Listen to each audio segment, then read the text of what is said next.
Disney fans slam Susan Sarandon for posting same quote as fired Gina Carano.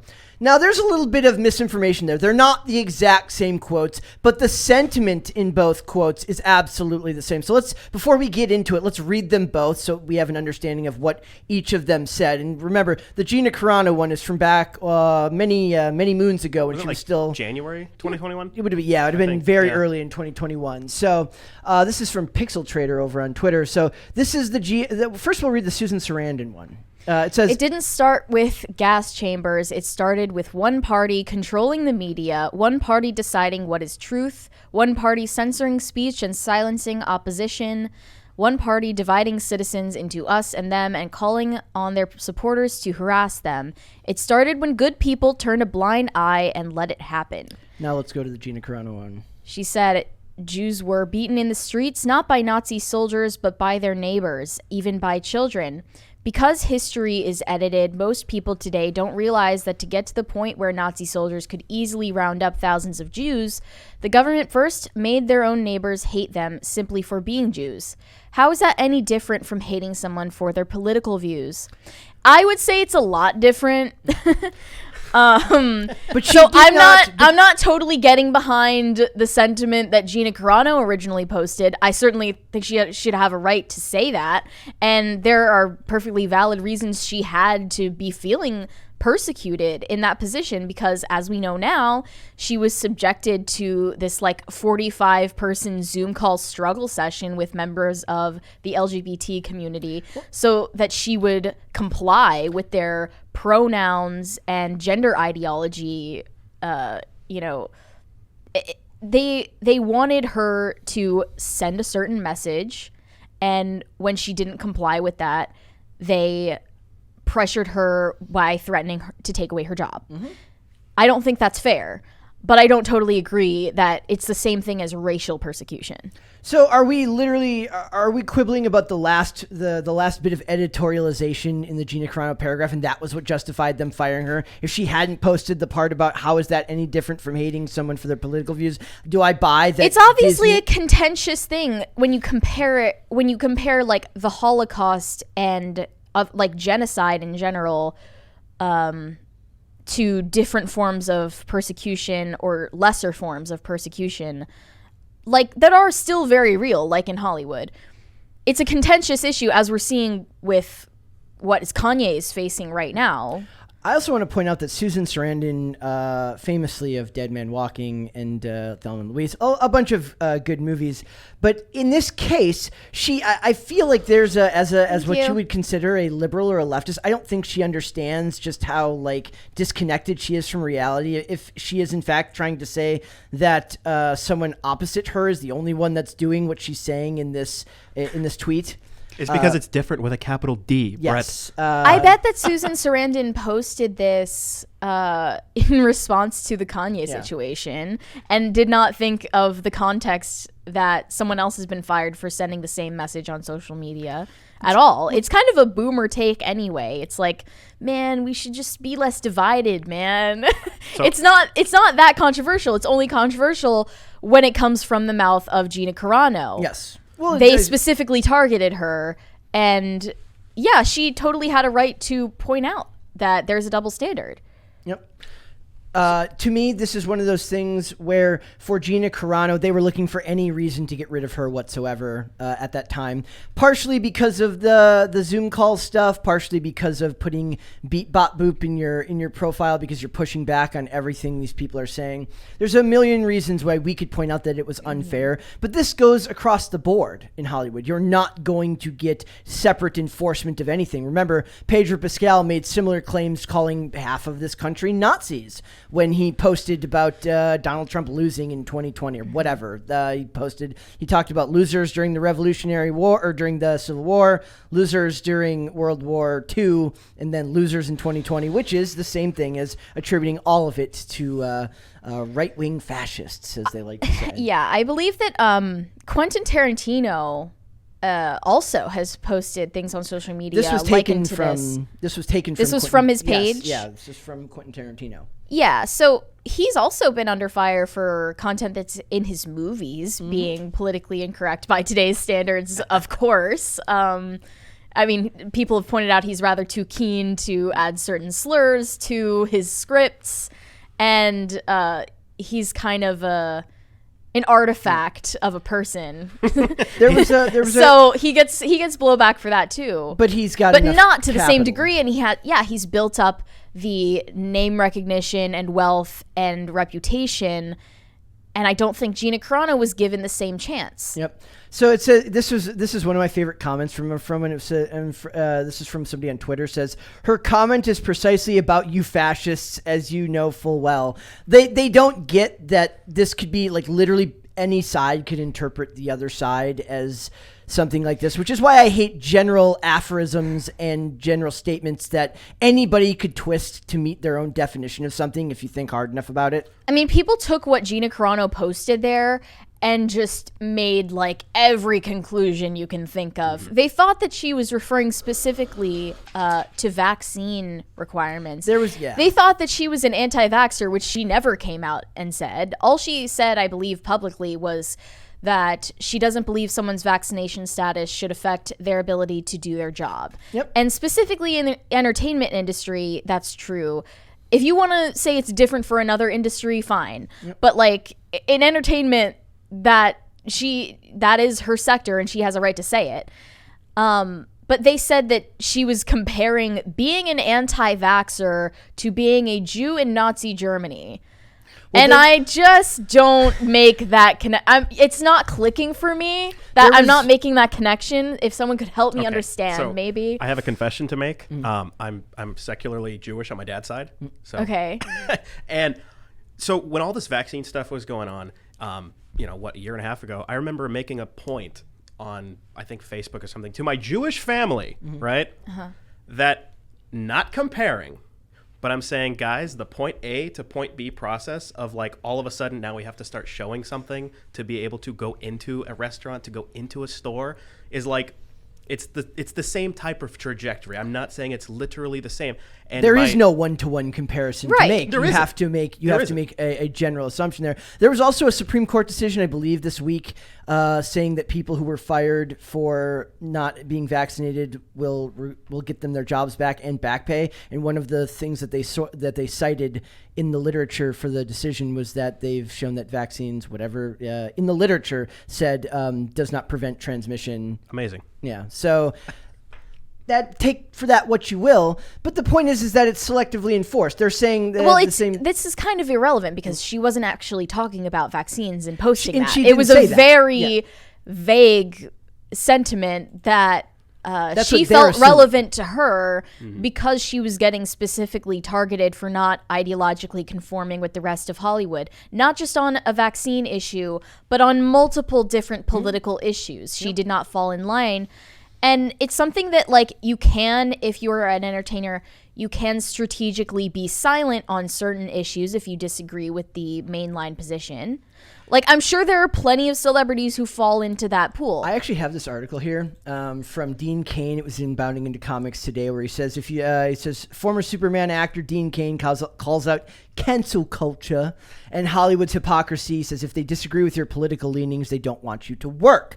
The point here, to me, is that for Dean Cain and the rest of these people, you're incentivized by staying silent, right? So I've seen a lot of things from, like, Jordan Peterson will make posts about how for a lot of people, staying silent feels like it costs them their soul, right? It feels like it takes a chunk out of them every time they choose. There's a YouTuber also, I'm sorry, like a podcaster named Africa Brooke, who says the same thing. Says, like, every time you self-censor because you want to keep your job or because you want to do this or you want to do that and avoid the backlash, it really does tear a chunk out of your soul because it feels like you're hindering your natural self for the sake of everyone else because either you don't want conflict or you're scared of what other people will think of you. Right. And to Gina Carano, it was just too much to not be able to say what she needed to say. I can absolutely understand the utility of staying silent. I understand that. Like, to me, it would be more about not wanting to spend arguing with people all day. Like, I saw a meme the other day. It was like an old guy in a bed. It says, "I wish I had spent more time arguing with people on the internet." Like, I don't want that. And I don't know why anyone would want that. Comment sections will never make sense to me.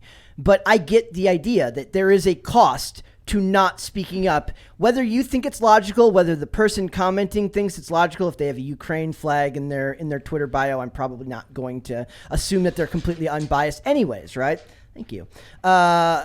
There's a cost there. And I'm able to kind of get through that cost by doing the show, right? We share our opinions. Not all of them, because there are takes that are too spicy sometimes for social media or for the internet. But for the most part, you are able to speak out here in a way that gives you a platform. And for a lot of people, they feel unheard. And she felt that way. And I don't think that was worthy of being fired when it's not evenly enforced. Is it a crime? No.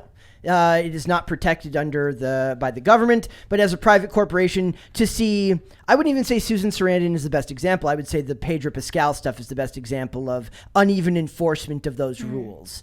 And seeing it come from Susan Sarandon now, when there will be no backlash, there will be no pushback, it is frustrating. It is annoying. Yeah, some people have a temperament that is just more immune to online backlash. I think we both have to either come to this show with that temperament or adapt to it accordingly. And for someone on Gina Carano's level, it was even more pressure. I think she actually was perfectly happy, though, to stay silent on her political beliefs had they not pressured her to compelled speech. That's really what it was about. It wasn't about being pressured not to say her opinions. She, I think, would have been happy to not talk about her political opinions. She would have been happy to continue on that track, just being an entertainer, and that's fine. I'd like to see a timeline of like when she started. I think people during COVID and when everybody was cooped up, a lot of people started saying a lot of stuff that they probably, if they were busier, they wouldn't have taken the time to say, but they were stuck at home, not doing anything. And you know, how much of Facebook was just awful during COVID because people had all the extra time in the world to just argue nonstop. I'm sure in her position as well, she was getting so many professional opportunities taken away from her because of COVID-related protocols and regulations that specifically affected the entertainment industry. So she felt it was particularly, pressing to speak out on it. And this would have been right after the election, right? This would have been right after the election, and everything that's going on in the country was at an absolute fever pitch as far as polarization at that time. And you're in an industry that naturally muzzles people that don't agree with you. Somebody like her, who is more strong-willed, obviously a conservative. I used to be like, is she like, what is she? She like, I've seen like she likes posts from like Turning Point USA and all this. Fine. She's a conservative, and that does suck that they have to deal with that type of thing. But to me, it's the hypocrisy of the other side. But I've also come to understand, if you guys follow the account on Instagram, like Defiant L's, oh my God. What you'll notice is that they don't care that they're hypocritical. They don't care that they contradicted themselves, because they do fall into that camp that believe the statement, there is no truth but power. So they don't care if they say something 10 minutes earlier that contradicts what they just said, because it's not about what they said before. It's about who they can reach with what they just posted, and contradictions be damned. And I think to somebody like that, where you're more principled and you have strong beliefs on certain issues that you try your best not to contradict yourself, I would imagine that that's infuriating to see it unevenly punished amongst people when they're just allowed to spew garbage, and then you're criticized for even the slightest pushback to something like that. Thank you. Had you not seen the pressure and polarization mount to that fever pitch, as you said, in 2020 and 2021, I don't know if Gina Carano ever would have spoken out politically had that not happened. And I don't think that would have been a violation of your conscience to just not speak out politically if that's not your profession and it's not what you're called to do. Yeah. I don't think everyone should do that. I think if you hold views that go against the grain with the rest of Hollywood, but you're rising up in the ranks in that industry, maybe it's the smart decision to keep those views to yourself. And as long as they don't try to compel you to say something that you disagree with, that you believe is a falsehood, do you remember? Then, keep it to yourself, and then you'll be able to have more influence. Yeah. Do you remember during the election cycle, Twitter got really mad at Chris Pratt for not going to like a Marvel fundraiser for Biden, and then like they find out weeks later, like he's like I wasn't even invited. Like they like rake him over the coals. He's like, he's an alt-right Yahtzee, and he's like, yeah, they didn't, because they probably knew that he wasn't going to go anyways. Right. But still, like they hold you to a different standard, and it's weird because it is absolutely true. Like one of the things a lot of people were pointing out when this happened, and they were asking her to put her pronouns in her bio, there was all sorts of cast members on The Mandalorian that didn't have their pronouns in their bio. The problem was when she got hired, they're like, oh my God, look at a strong, independent woman. She is going to be great for our cause. And then they found out that she doesn't exactly fit that same narrative off screen that she was portraying on screen. So they got mad at her. And, Twitter is full of all sorts of unbridled pain and mental illness. And that's the way of the world. I just want to point out that this is what Dean Cain had said. He was on Newsmax, so take with that what you will.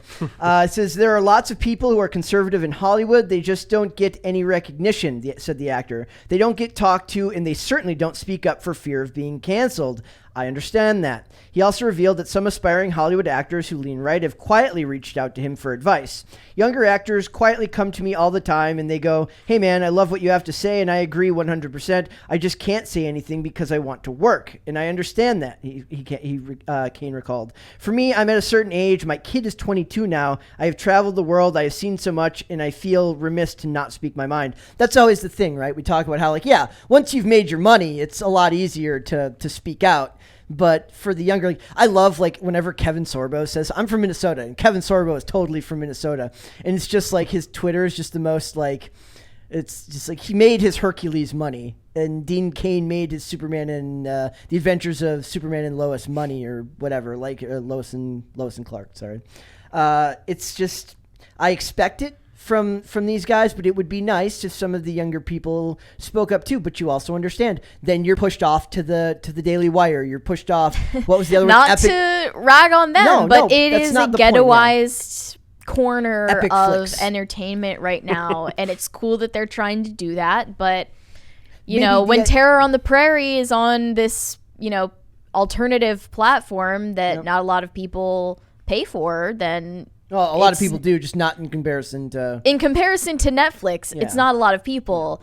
It's noticed. So I give her a lot of credit for sticking to her beliefs and to not giving in to that. I would like to see more people do that, but I also understand 110% where they come off choosing not to, because at a certain point you kind of just understand that the world works the way it works. Maybe that's the world's beat you down, but you accept that. Look, I'm in an industry where I'm going to be held to a different standard for my beliefs, but maybe, like you said, make your money in that industry, have more influence by being able to be around people, right? And affect things in that way by having strong opinions that are well thought out. Maybe you could, if you find people that are more amenable to your point of view, you can discuss more things with people openly there, and you can reach more people than if you get pushed to one corner of the digital space and you become a pariah of sorts. You're not reaching as many people that way. I'm sure that in Hollywood, behind closed doors, there are fellow travelers that we don't know about, and we've got AA meetings, conservatives. Yeah, they have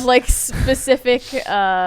They know each other and who they are and what they stand for, but strategically stay silent on what they believe. They've got their own Facebook chats or Facebook groups or Instagram. They've got their own Telegram. Yes, or Signal or something. Wasn't that the thing Adam Carolla said was basically you could find out who's conservative in Hollywood and entertainment because they shut up. They don't say anything. They don't say anything. Whoever, it's not even if you're conservative or not. Like Margot Robbie, for instance, is not known to go on political tirades. I'm sure they bait her to do so constantly, and they would love to have headlines about Margot Robbie, slamming the incels. But she doesn't do that because she has some sense about showmanship and having some dignity as an entertainer. I think that'll change as she gets old. I look at Scarlett Johansson now, who keeps talking about sexism after she's made her money being... How old is she? She's in her mid-30s.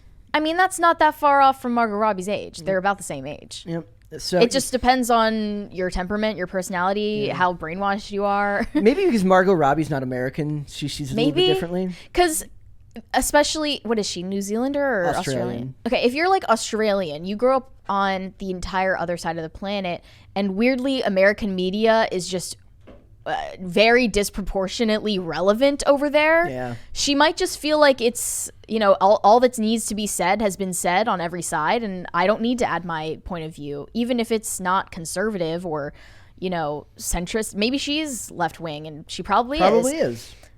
It's cool that you don't feel like preaching to people all the time, and you don't think that your point of view needs to be heard. That's kind of my It's take just from all basic of it. humility. Whenever I read something that I want to comment on, I'm just like, does anybody really care what I have to say on Instagram? Generally assume that what you're about to say has been said already, probably in a more articulate way. That's literally my take on everything when we're like digitally. I'm like, it doesn't take 5 minutes to type this out. Is anybody really going to care 5 minutes later? Like I said, it's the picture of the old man in a hospital bed on his deathbed. I wish I had spent more time arguing with people on the internet, said no one ever. I say, if you're going to add in your 2 cents on the internet, it should be a joke and not a take. Yes. We don't need your takes, but we do need jokes. We need more humor. More memes. The world needs a lot more humor. That is absolutely true. Stop taking Twitter so seriously. That is the pro move. Take everything on Twitter less serious. You'll have a better time. Treat Twitter like a joke. There was a comment from the Newsweek article. It says, this article points out that the meme shared by Gina Carano and Susan Sarandon originated from a post put out by the Auschwitz Memorial, and its point is to be tolerant of neighbors because normalizing hatred for irrational reasons once led to very bad things. The Holocaust did not start with concentration camps and gas chambers. It started with intolerance. For Lucasfilm to twist that into something anti-Semitic is about the stupidest and most ignorant things I have ever seen. Neither one of them deserves to be fired. People need to be smarter and think about the meaning of these words. It's all about perspective, right? The people who don't like Gina Carano can absolutely, use your postmodern view of the world to twist anything anyone says into something negative if you look at it hard enough. The internet is designed to be a deconstructionist tool, right? So what you actually meant was... That's what people say to everything. When you argue with someone online, they're not looking at what you're actually saying. They're going to deconstruct what you said so that it fits whatever their viewpoint is. And that's based on their preconceived notion of who you are. I just think it's funny that almost 2 years out from Gina Carano's eventful exit from mainstream Hollywood, she doesn't even need to say anything anymore, and people will just create reasons to get mad at her all over again. She's got a great Instagram, her Instagram. It's really funny too, because most of the stuff she posts is really kind of wholesome type stuff. She reposts political takes from people and stuff like that. Another way that I found that a lot of them, they get, Twitter is full of people who just have so much time on their hands. They're look at who this person's following. I'm like, dude, don't you have a job, kids, friends, a bike, a car, something to do with your time that's not weirdly stalking people that will never meet you and that you will never meet? All because they disagree with you about something as irrelevant as political beliefs. I say irrelevant because it's in the grand scheme of things, I have a lot of friends that I disagree with about politics, but in the real world, you look at each other's humanity. You try to, right? I've found that I've had friends that I've lost because they don't agree with stuff they think I've said, which I've never actually said because how would they know? But like you said earlier, just stay silent. There are people who take silence for some type of confirmation in beliefs. Or violence. Exactly. So yeah. It is what it is. But as usual, if Hollywood had only had double standards, that would be the only standards they have. That's all it is.